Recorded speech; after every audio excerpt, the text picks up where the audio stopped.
So one of the most interesting parts of physical therapy is addressing the nervous system, because our nervous system is so smart and it's what controls how we move.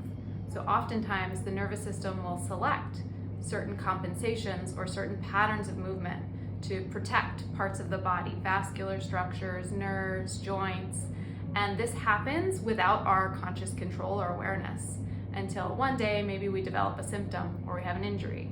And so part of physical therapy is addressing that the nervous system has decided to do something that's limited our ability to move in a lot of different ways. It's limited our patterns, and we have to go back and we have to reintegrate that pattern. We have to reintegrate that movement into our movement vocabulary to really fully rehabilitate and become well. So physical therapists are really the professional that can assess the human movement system.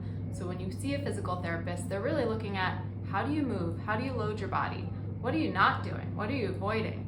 And then they use that information along with your story and why you're here to introduce these movements again that maybe you weren't doing back into your movement vocabulary. That can be done through different positions, different weight-bearing positions. It can be done through your own awareness of what you're doing with exercises that are specific to introduce a certain range of motion or a certain load back into something like just your normal walking.